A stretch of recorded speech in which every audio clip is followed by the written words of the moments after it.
गुमला में लॉकडाउन में बैंकों के बाहर सोशल डिस्टेंसिंग का पालन किया जा रहा है। पालकोट रोड स्थित शारदा कॉम्प्लेक्स में 3 बैंक हैं जहां काफी भीड़ देखी जाती है, लेकिन कोरोना को लेकर लोग सोशल डिस्टेंसिंग का पालन करते हुए नजर आ रहे हैं। जायजा लिया संवाददाता सुशील कुमार सिंह ने। गुमला में कोरोना बंदी को लेकर सोशल डिस्टेंसिंग का पालन करने को लेकर जो प्रशासन द्वारा हिदायत दिया गया है, उसका आप स्पष्ट उदाहरण देख सकते हैं।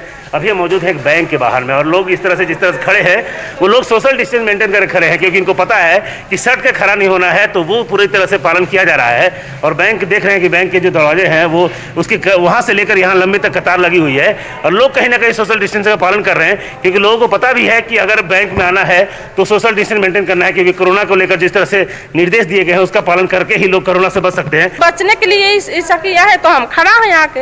ऐसे ही रहना चाहिए। हाँ। चलिए, तो निश्चित रूप से आप देख सकते हैं कि ये तस्वीरें स्पष्ट कहीं ना कहीं अच्छा उदाहरण पेश कर रही हैं और यहाँ जो लोग मौजूद हैं उनसे भी हम जानना चाहते हैं। बताइए, ऐसे खड़े हैं? हाँ सर, यहाँ कोरोना के चलते बचने के लिए ये सब हो रहा है। तो अच्छा है, तो अच्छा है। सोशल डिस्टेंस मेंटेन करके ही हम कोरोना को मात दे सकते हैं। तो इस तरह की तस्वीरें अगर हर जगह से आएगी तो काफी सराहनीय कही जा सकती है। न्यूज 18 के लिए गुमला से सुशील कुमार। कोरोना को लेकर सूबे का सबसे बड़ा अस्पताल रिम्स अब प्लाज्मा थेरेपी और रिसर्च की तैयारी में है। रिम्स की क्रिटिकल केयर और ब्लड बैंक ने आईसीएमआर से प्लाज्मा थेरेपी की अनुमति मांगी है। वहीं कोरोना मरीजों की डिटेल डेटा तैयार किए जा रहे हैं।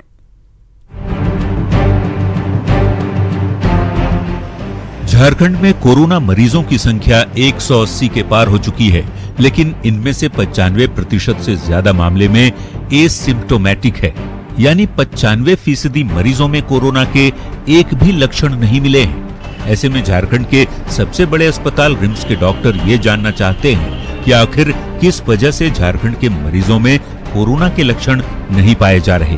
इसके लिए अस्पताल ने कोरोना के ट्रेंड और प्लाज्मा थेरेपी के लिए आईसीएमआर से अनुमति भी मांगी है। पूरा डाटा उनका पता के साथ और कैसे है, और छुट्टी के समय पे उनको बोला जाता है कि 14 दिन तक अगर कोई दिक्कत हो तो तुरंत अस्पताल आके रहे और बाद में भी वो कांटेक्ट में रहे। अगर कभी कोई दिक्कत हो तो उसके हिसाब से हम लोग उनको ऑब्जर्वेशन में उनके घर पे भी रखे हुए हैं। बातचीत होती भी रहती है, कोई दिक्कत होता है तो वो आके बताते भी है। उस तरह का कोई सिग्निफिकेंट दिक्कत नहीं आया है। इसके लिए तैयारियां अभी से शुरू कर दी गई हैं। रिम्स पहुंच रहे कोरोना मरीजों का एक डेटा तैयार किया जा रहा है, जिसमें उनके मलेरिया जोन में रहने, उनके इम्यून पावर, एज, जेंडर की जानकारी ली जा रही है। इस डेटा से कोरोना के चाल को समझने में आसानी होगी।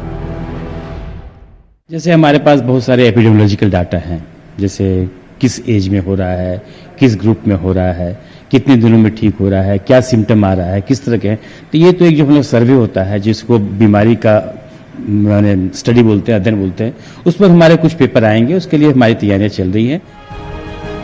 झारखंड में ज्यादातर कोरोना पॉजिटिव मरीजों की उम्र 11 से 50 साल के बीच है। ऐसे में जब पूरी दुनिया कोरोना के खिलाफ लड़ाई लड़ रही है, तो रिम्स भी उसमें अपनी भागीदारी निभाने को बेताब है। उपेंद्र कुमार, न्यूज 18, रांची। आपदा के काल में गरीबों की भूख और सरकारी